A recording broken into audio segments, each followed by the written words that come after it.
invite my ADG, Shri Vivek Kumar, the ADG of the DTRTA Lucknow, to welcome the participants and kindly welcome our chief guest of the afternoon, Shri Krishnamurti Subramaniam, who has joined, and I invite sir.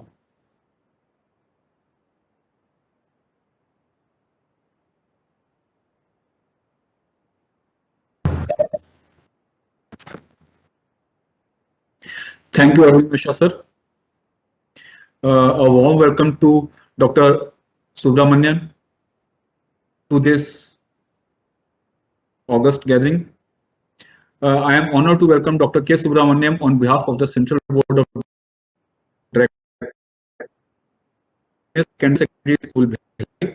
Dr. Subramaniam holds a Master's of Business Administration and Doctor of Philosophy in Financial Economics from University of Chicago, Booth School of Business. He is also an alumnus of the Indian Institute of Technology, Kanpur, where he studied electrical engineering, as well as the Indian Institute of Management, Calcutta, where he was awarded an Ewing Marion Kaufman Foundation Dissertation Fellowship in 2005. Dr. Subramanian has worked in expert committees for Securities and Exchange Board of India and the Reserve Bank of India, being part of major economic and corporate reforms in India. He has worked with JP Morgan Chase, ICICI Bank, and Tata Consultancy Services. He was a board member in Bandhan Bank, the National Institute of Bank Management, and the Reserve Bank of India Academy. And he has academically been a part of the finance faculty at Guazeta Business School at Emory University in United States of America. Dr. Subramanian is also currently a tenured professor at the Indian School of Business. Dr. Subramanian was part of the 15th Finance Commission's Advisory Council in May 2019. Dr. Subramanian has made immense contribution to the growth of the national economy for a long time. Dr. Subramanian takes recourse to wisdom spread over millennia from Upanishads to Aristotle, from Gandhi to Einstein, from Subhashita to Thiruvalluvar and Tagore to reinforce policy choices. Dr. Subramanian digs deep into the wisdom of the Mahabharata, invoking Dharma to emphasize India's approach in dealing with the crisis of epic proportions. In his last economic survey, Dr. Subramanian is known for his idea of thalinomics, where what a common person pays for a vegetarian on a non-vegetarian thali has been acclaimed as the Indian Big Mac Index. Chief Economic Advisor Dr. Krishnamurti Subramanian took to iconic Indian pop culture references while presenting the Union Finance Ministry's 2021 economic survey. He uses the example of a scene from Three Idiots to bring light on the issue of out-of-pocket spending on healthcare among a large number of poor households. He added that if India were to spend 2.5% of GDP on healthcare, as opposed to the amount presently being spent, out-of-pocket expenditure in households like that of Raju's mother would have to 30% from presently 60%. This example shows his empathy towards the poor and needy. Dr. Subramanian dedicated a chapter to utilizing insights from behavior branch of economics in general and from nudge theory in particular. In furthering government's social and economic objectives in his economic survey 1819, Dr. Subramanian noted that the government had already deployed the concepts and principles of behavioral economics to get better results out of some of its social schemes, such as Swachh Bharat Abhiyan and Beti Bachao Beti Padhao. Dr. Subramanian said the same could be leveraged across a spectrum of social, economic, and political arenas, from increasing tax compliance to get affluent people to surrender subsidies, to influence policymakers and politicians to take tough economic decisions in order to ensure macroeconomic stability. With all this, without taking further time, I would like to invite Dr. K. Subramanian to the electronic dais and request to deliver his keynote address to the eager participants and educate us about the practical implications of theory of nudge. Sir. Thank you very much. Very good afternoon to all the participants, and thank you very much to the organizers for inviting me to share my thoughts. I thought I would put together my thoughts on enhancing tax compliance in a presentation. So I'm going to share that presentation. Let me just check if the presentation is visible. Yes, sir, it is visible. Yeah. This is a short presentation that puts together evidence across several countries and my own thoughts on how to enhance tax compliance in the country. So if we start as a benchmark, the OECD average for the tax to GDP ratio is about 16% overall, direct and indirect taxes combined. India is actually about 11%. So, we need to really enhance our, tax compliance effort. And I think hopefully some of these thoughts would be helpful in that effort. So let me start by using Kautilya's inspiration on from the Arthashastra on taxation. Incidentally, I must mention that a lot of economic ideas that have been used in Western economics have been talked about right from the times of Rig Veda. In fact, Kautilya himself in the Arthashastra talks about, and refers to the Rig Veda. In the Rig Veda, in fact, there is this treatise that is, given to goddess Mahalakshmi, which is called Shri Suktam. And the Shri Suktam is about attracting prosperity, Lakshmi, and keeping poverty or Alakshmi away. So it's a benediction to with that objective. So we Indians have not only have we always thought about what is real and what is unreal through the Upanishadic thought, but we've also while recognizing that this world may not be the real, but still, if one has to live for 50, 60, 70 years in this, in this world, then how to live prosperously is also an aspect that there has been a lot of deep thought put into. Incidentally, as we showed in the 2020 economic survey, which we titled as Ethical Wealth Creation, by drawing on inspiration from Arthashastra and Tirukkural in my native language, Tamil. India was the largest contributor to world's GDP up until 1750 AD, accounting for more than 33% of world's GDP, and that came because of the kind of ideas that we had in the economic sphere. So this is Kautilya, and I'm quoting on taxation, saying taxation should not be a painful process for the people. I think this is really important, especially for all the tax officials. The first thing that is being said is taxation should not be a painful process for for the people. I think that captures a lot of very, very important ideas, including not being corrupt, because corruption obviously then creates a lot of pain for the people. There should be leniency and caution while deciding the tax structure. Ideally, governments should collect taxes like a honeybee, which sucks just the right amount of honey from the flower so that both can survive.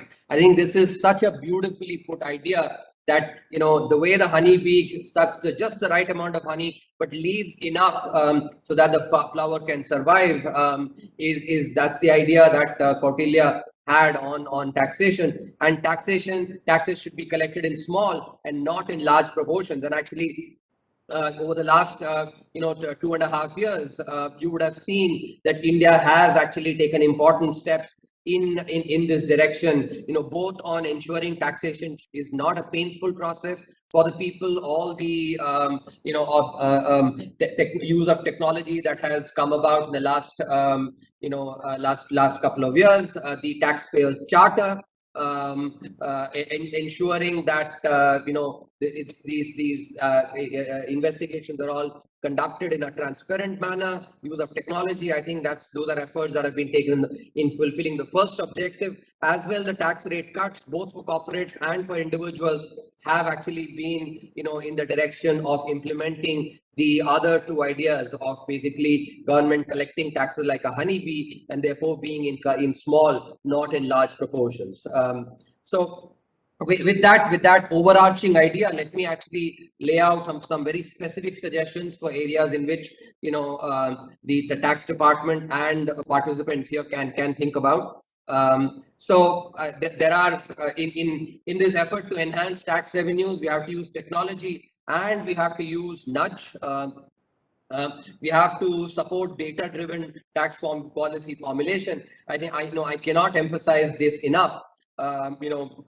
When talking about, because policy has to be in such a way that we basically really come up with data-driven tax policies. We have to focus on increasing the taxpayer base and also combat economic crimes, especially white-collar crimes. So these are some of the these are the 4 pillars that we need to focus on for really enhancing the tax revenues in this country.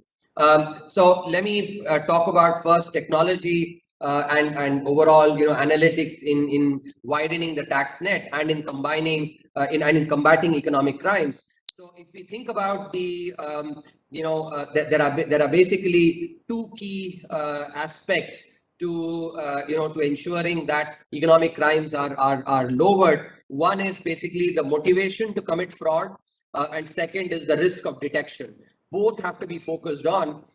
The motivation to commit fraud has to be lowered by reducing the incentive for the same and by reducing ease of perpetuating the crime, and therefore again technology becomes really critical. Similarly, in the rise in the risk of detection, increasing the likelihood of early detection. What we are seeing now on the indirect tax, the GST front, for instance, and harsh consequences of committing the crime. This is important because it actually creates the deterrent effect. And to, if you take an example, if I am driving on the road, if I see somebody who's actually caught for violating the traffic rule and is penalized sharply, then that affects me as well. I don't need to be necessarily caught, but just seeing somebody else being punished for the crime, I think creates a deterrent effect. And this is something that is absolutely important in, as we in India have always thought about Sam, Dam, Dand, Bhed, as part of our culture of actually, and so, the consequences of committing crimes have to be non-trivial, so that that really affects the, incentives as well. Let me talk about some of the global best practices that, in using technology which really emphasize both of these aspects, which is the incentive to commit fraud and the, and detecting fraud itself. This is a very nice example that India can really, apply and, and benefit a lot from, because not only in India, in most countries, it's a self-employed class that actually pays the lowest amount of taxes. So this is, what I'm talking from here is from a very nice research study that was published in the Quarterly Journal of Economics. This is a journal that is published by Harvard University, using data from Greece. So first, basically, what they found was they used bank credit data to determine income tax evasion. What was the simple idea? They basically said that, bank loans to self-employed use a lot of information that does not get captured in tax returns. For instance, a bank would typically not give a loan more than a certain loan to net worth ratio. And similarly, the bank would not give loan where the EMI is higher than a certain EMI to earnings ratio. So for instance, for concreteness, let's say that the EMI to earnings is let's say 1:10. In other words, only 1/10 of the earnings per month is given as EMI, not more than that. It can't, for instance, be, let's say, 1:5 or 1:6. In which case, using that 1:10, if you know the EMI that is being paid on the loan, then you know for sure that the earnings are at least 10 times. The earnings may be 11 times, maybe 12 times, but you know for a fact that the earnings cannot be 5 times the EMI or 4 times the EMI. Earnings will have to be 10 times the EMI. So using that max EMI to earnings ratio, you know basically what is the actual data on the earnings of the person. Similarly, on the loan to net worth as well, if you know that the loan to net worth is, let's say, maximum is 20%. In other words, the loan that will be given is basically, is cannot be more than 20% of the net worth. Then if you know that a particular, self-employed earnings from the EMI and thereby find the extent of tax evasion, especially among the self-employed. So by bringing this data together, what the tax department can do is to generate a matrix which is by profession and by PIN code, which a matrix which basically for different professions in different zip codes, what is the likelihood, likely earnings of that particular profession in the in that zip code, and what is the likely net worth. Why is this important? Because if you have a dentist who's let's say operating here in Connaught Place versus a dentist who let's say works in Kanpur. Obviously, the same dentist who is, who has a business in Connaught Place will be earning much more than somebody basically in Civil Lines Kanpur. Similarly, in contrast, if it is basically Bahraich in, Uttar Pradesh, a dentist may be earning much less. So this takes into account that the same profession, but in a different PIN code, the earnings is likely to be different. So that matrix can be used, and the same matrix can also be used. Say if there is a loan office, if there's a tax official who actually is overseeing that particular zone, then given that, saying that this is the minimum amount of earnings of people in this particular area, and if you are getting taxes less than that, possibly you are indulging in corrupt practices. That is also because the idea of monitoring the monitor is incredibly important, in always in generating the regulation. So tax officials using the same data, are they really actually doing an honest job? Using data for finding out on tax officials is as important as it is, on the tax pays. So data can be really used like this to enhance tax compliance. Because eventually the tax department also, same data has to be employed to basically find out the behavior of tax officials as well, and data like this can be really important in that process. So this is the evidence from what I was talking about. Look at, for instance, here, which are the professions that evade the maximum taxes in Greece. I'm sure you will agree that even in India, you'll find a very similar: medicine, law, engineering and science, education, media and entertainment, lodging and tourism, accounting and finance, business, trade, services and trade, construction and transport, retail, manufacturing, personal services, farming. You actually get the amount of tax evasion that is actually done by them. A similar exercise can be used for for really increasing direct taxes, especially from the self-employed in India, and also to ensure the much more efficient functioning of the tax department itself by weeding out the bad apples, which was talked about in the in the vote of thanks. It does not matter whether there's one bad apple or 10 bad apples. Bad apples need to be weeded out. When we come to the other global best practices, Greece, I just mentioned, I gave you the example and I went into detail.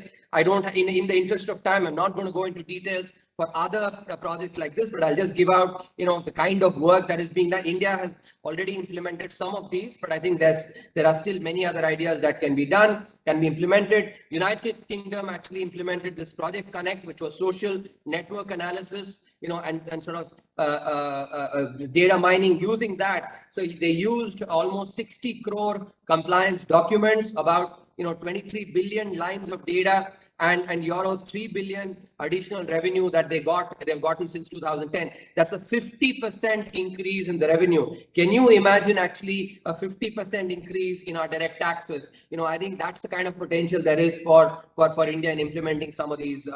Mexico, use of e-invoice by internet, which brought 4.2 million micro businesses into the formal economy. In India, we've also followed, over the last 4 years, the number of GST filers has doubled, and I think that's something which is very, very heartening. And India has done something similar in trying to bring in more micro businesses into the formal economy. The US, as part of its return review program, about 2.56 lakh cases of identity theft were caught. So, this is not something that is peculiar to India. Similar identity theft happens in developed economies as well. So, important learning. India needs to actually similarly, clamp down on that. Almost 42,000 suspicious cases were caught.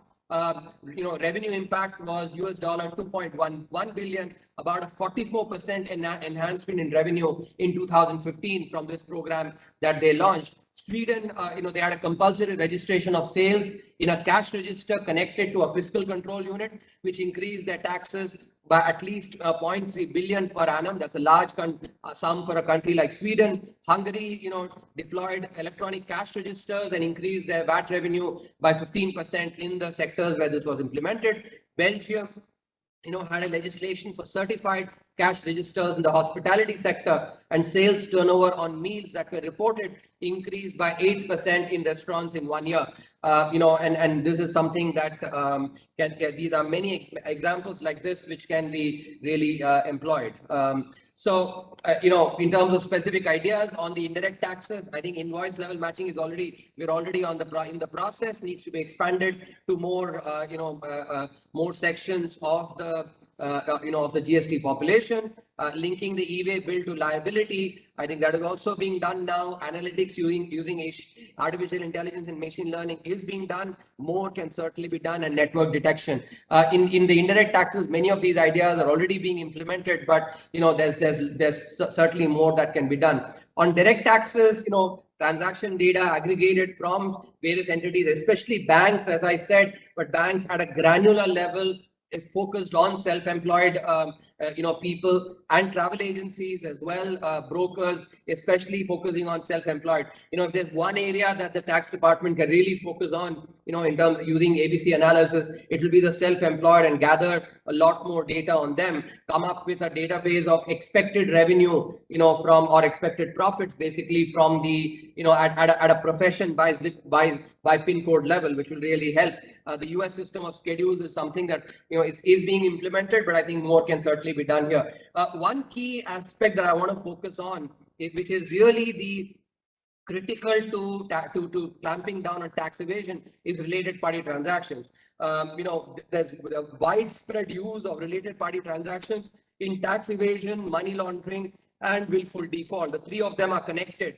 Therefore, if there is any information, if there is somebody who's suspected of money laundering, of course, I think this is done, but, tax evasion should be examined. Similarly, there's somebody who's actually, indulging in willful default, again, tax evasion must be examined, because typically these are a triangle where the source is related party transactions, and network analysis of the data in the Ministry of Corporate Affairs can be used to identify related parties and thereby track all transactions. Just to give you some insight into the kind of really very, very inadequate reporting of related party transactions, when I was part of the corporate governance committee of SEBI, I'd examined this aspect, and actually, even among listed entities, only 1/4 of the related party transactions actually match. This is something which actually also then means that auditors need to be really examined as well. Corporate auditors need to be really looked at, because related party transactions is one where it's double entry bookkeeping. If A says B has done a related party transaction with B, then you must find an entry both in A and B, and the amount has to match as well. If it does not, then actually there is something clearly wrong. And so using the this double entry bookkeeping aspect of related party transactions, the quality of disclosure on RPTs can really be examined, and auditors can be questioned, and that will really help in in really sort of going after this area. And I think correlation and behavioral analysis, especially focusing on the defaults in either of the GST, income tax, MCA, or in the financial statements. And especially I would focus on the financial statements itself, because that is one area that really needs to be examined. Last bit, I want to just share some thoughts on the use of behavioral economics of nudge. There are 7 key principles to applying, behavioral economics, and I will give some layouts on specific ideas. This is there in the economic survey. I hope the tax officials have read it, but I will still talk about it. So in the 2018-19 survey, first principle is that we should leverage default rules. I'll give you a very simple, experiment that actually illustrates the benefit of this. If you take 2 countries, Austria and Germany, both of them are very, very similar culturally. But the default rule for organ donation in Austria is one where, by default, your organs are taken to be donated. If you do not want to donate your organ, you have to file a form saying, I do not want to donate. The Germany Germany has a system which is similar to ours, which is if you have to donate your organs, you have to go and file a form. And what is the difference between just this simple default difference in default rule? Organ donation in Austria is almost 40% more than that in Germany. Simple impact of a default rule. So change default rules, because this recognizes most humans have inertia. They'll keep saying kal karenge, parson karenge, as that corruption of Kabir's Doha, which is basically kaal kare so aaj kare so ab. Instead of that, basically the aaj kare so kal kaal kare to parson. That aspect actually is oftentimes actually seen, and that's why default rules make a big difference. Make it easy to choose. I think that's easy to understand itself. Emphasize social and cultural norms. This is something which is very important. In our country, there is, across religions, there are cultural norms which basically says that if you have an obligation, you should be repaying that obligation. In Hinduism, for instance, there is what is called the doctrine of pious obligation. The doctrine of pious obligation states that if a parent dies with some debt, it is beholden on the progeny to actually take care of that debt. Otherwise, it basically said that with not having paid that debt, it will actually affect the afterlife and next life of the of the parent. This is basically in our tradition. Similarly, in Islam, they have this very nice practice, which is when a person passes away, they actually come around, before the janaza, they come around and actually say, with a container containing notes saying, if this person took some money from you, please, take it right away. Let him clear all his debt before his final journey. What a beautiful concept, actually, which is saying, let that final journey of the person be without any obligations. I think that such kind of social and cultural norms must be emphasized, that if you are not paying taxes to the country, then that is basically an obligation that you have to actually you have to take care of. Disclose outcomes, very important. Reinforce repeatedly, leverage loss aversion, and make messages that mimic the mental model. So I am actually there are a bunch of ideas here which are there in the economic survey. I've just replicated it here. I'll just talk about some of them, but in the interest of time, not go into all of them. But it's because the default option matters so much. It is really important to actually have leverage default rules and really make it and emphasize social norms. So in the interest of time, let me not go into all these details.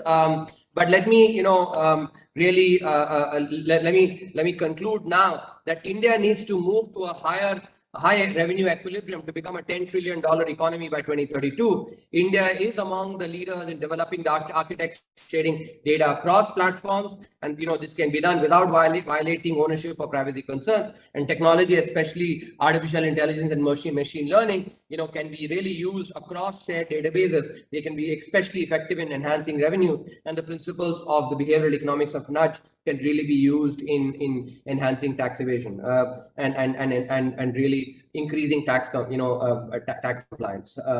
Thank you very much for your patience. I'll stop there, and if there are any questions, I'm happy to take questions. The participants are requested to ask questions. It's open for all the participants. Whoever wants to ask any question, please unmute yourself and ask your question.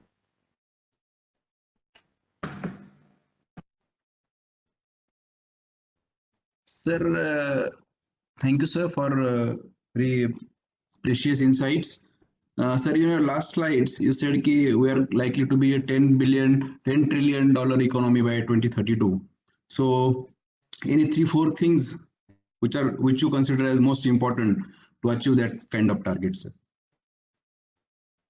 So, firstly, let me clarify, that's the goal that's been set. Through the last 3 economic surveys, this vision has already been laid. Think about the economic vision for India as a tripod with 3 legs. The first leg is that we have to be focusing on the macroeconomic focus has to be on growth. Is there some disturbance? Maybe others could mute their. Okay. No, there's echo coming. Somebody needs to mute their. Whoever is the administrator, can they take care of this, please?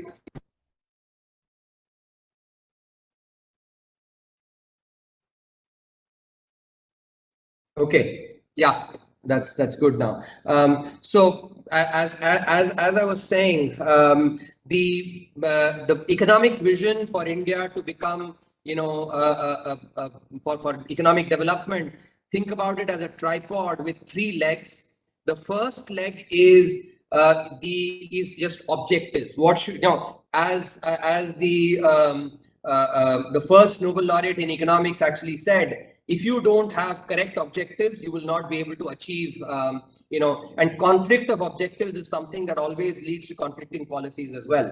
So the first aspect is macroeconomic. The objective has to be growth and growth alone. The microeconomic objective is basically about using welfare programs to reduce inequity in society. So, when you confuse macroeconomic objectives, and I must mention, by the way, having been part of the committee that was tasked with the, looking at the direct tax code, I find a lot of tax people often making the mistake of saying, oh, we have to achieve equity also in the tax code, growth also. When you have just a zillion objectives, you achieve nothing. And I think it is really important that tax code, tax system has to be all about efficiency. The job of achieving equity must be done through welfare programs, not through a tax system. When you try to actually achieve equity through the tax system, that's a wrong objective to have. Let the tax system and overall macroeconomy itself focus on growth. That generates the resources, that pie is generated. Use those resources to do welfare programs, whether it's a Swachh Bharat Abhiyan, which has actually had positive impact on health outcomes, whether it's the Awas Yojana, whether it's a Manrega, whatever welfare that is required, actually do it. But do not actually saddle any system with conflicting objectives and thereby achieve suboptimal outcomes. I think this is possibly really obvious, but oftentimes the most obvious things are also missed. So tax systems should really be, the objective should be efficiency and efficiency alone. Equity is something. There are other instruments. Welfare programs are the best way to achieve equity. So first objective is macroeconomic focus on growth, microeconomic focus on welfare programs, doing it efficiently. So the growth generates the resources for the welfare program. So that's the first leg of this tripod, which is your objectives. Second leg of the tripod is ethical wealth creation. Thinking about wealth and wealth creators as a boon, not as a bane. And this is something, given our socialist era, there's still a lot of residue of this kind of thinking, which is basically saying all private sector is bad, all private sector are mercenaries. That is not true. Just like all public sector are not paragons of virtue, similarly, not all, or not all public sector are incompetent either. That's not true. That's a stereotype, not true. Similarly, not everybody in the private sector is a mercenary either. I think that's something which you have to recognize. And if we go and really understand our own history, go and read actually, our history, you will find that India was a country that really enabled trade. Private sector activity was always enabled, and the sovereign was only involved in creating public goods. in administering public goods and ensuring public provision of public goods, but every other activity actually was done as part of the private sector. In fact, as we wrote in the 2020 economic survey, the 50 years of socialism was but an ephemeral, transition away from our DNA. Our DNA has always been one of freedom, of actually enabling, and therefore,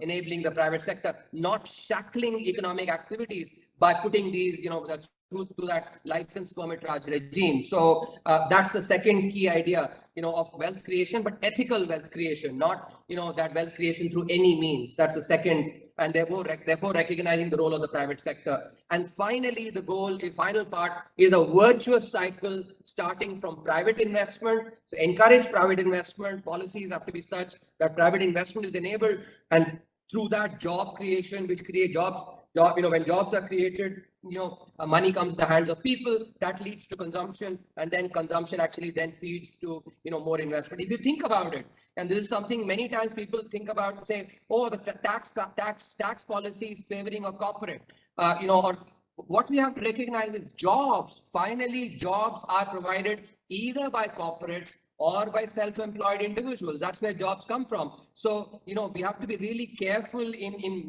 making these statements, not just look at what is the first round effect, but look at the net effect, and therefore focus on enhancing private investment, because that is what leads to job creation and this virtuous cycle. So this tripod is effectively should be the economic vision for India to actually become the $10 trillion economy. Thank you, sir. Good afternoon, sir. Good afternoon. Hello. Yeah, sir, I have one very simple questions. Sir, you talked about the role of technology and artificial intelligence in maximizing the revenue or tax collection. Sir, my question is how to make a balance between artificial intelligence and human intelligence, because after a certain point, technology or artificial intelligence is having its own limitations, sir. So kindly guide us how to make a balance between human intelligence and artificial intelligence, sir. Thank you, sir. Thank you, sir. That's a good question, but before I answer the question, let me, talk about a very important concept that most of us really, confuse, and therefore leads to incorrect thinking between, this is about two words: necessary and sufficient. Necessary and sufficient. What is necessary does not mean it is sufficient. And what is sufficient does not mean it is necessary. It is necessary. I think this is, so for instance, models, and let me start with a very simple example. Suppose you think about a NASA scientist who wants to launch a rocket. Now, for that particular NASA scientist, the Newton's 3 laws of motion that we all learned in our, in our high school is necessary. You cannot launch a rocket without using the Newton's 3 laws of motion. But it is not sufficient. He needs to actually, that NASA scientist or the team of NASA scientists also needs to take into account, air resistance and all the other, aspects that are the assumptions that are made, to derive the Newton's 3 laws of motion. That is basically something that you have to take into account. In other words, now here if you say just because, Newton's 3 laws of motion do not take into account air resistance, saying I will basically not use Newton's 3 laws of motion itself, तब तो rocket आप ऐसे बनाओगे कि खुद के घर में जाके गिरेगी. So if you don't take into account the necessary, then you actually end up, you'll have really, very, very bad outcomes. But at the same time, you can't just only use the Newton's 3 laws of motion to actually launch a rocket. You need to take into account air resistance. Why am I giving you this example? Mull over this example, and now let me answer your question. The way the question was framed itself actually suggests that this distinction between necessary and sufficient has not been made by the person who's asking this question. The implicit, and if you think about it, just because something is not sufficient does not mean it is not necessary.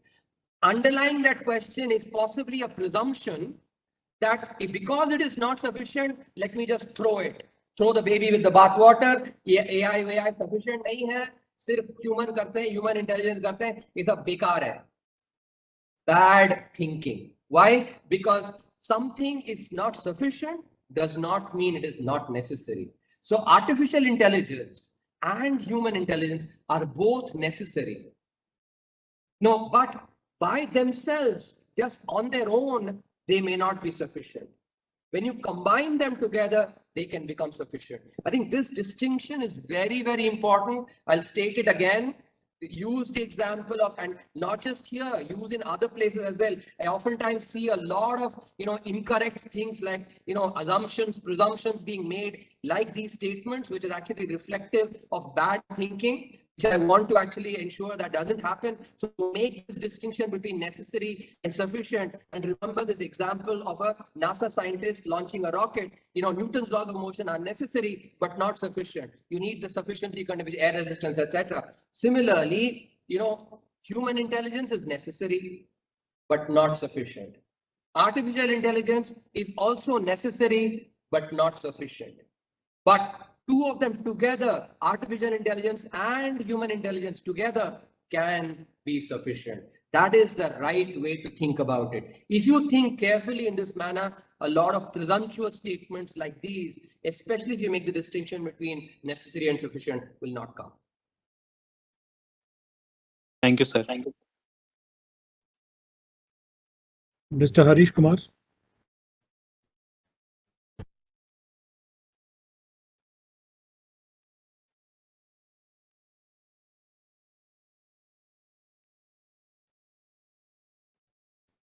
Okay, anybody else who has a question to ask?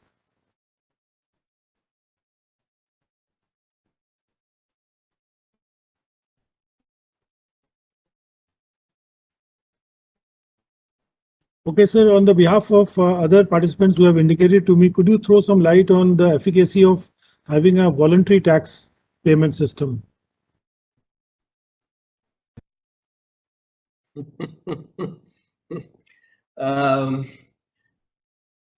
My rhetorical question back is India ready for it? I think, you have the answer there.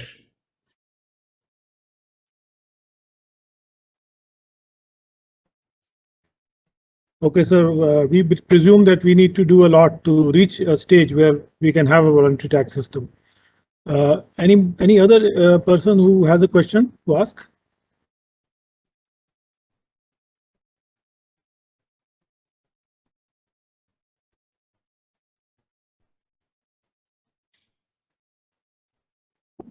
Well, sir, I think most of our employees have a lot of questions to ask, but of course, they are overpowered by our intellectual glamour, and therefore they would perhaps be a little scared to ask questions to you.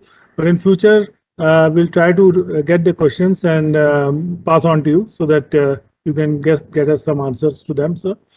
Sir, it's my privilege to request my Joint Director, Shri Surel Mohan, to propose a vote of thanks. Sir. Sir, it's my proud privilege to deliver a vote of thanks to you for your well-researched presentation and suggestion to the participants, encompassing all the global best practices. I am also very thankful to you on behalf of all the participants that you patiently answered our questions. Thank you very much, sir. Thanks a lot that you taken time out of your busy schedule for us. Thanks a lot, sir.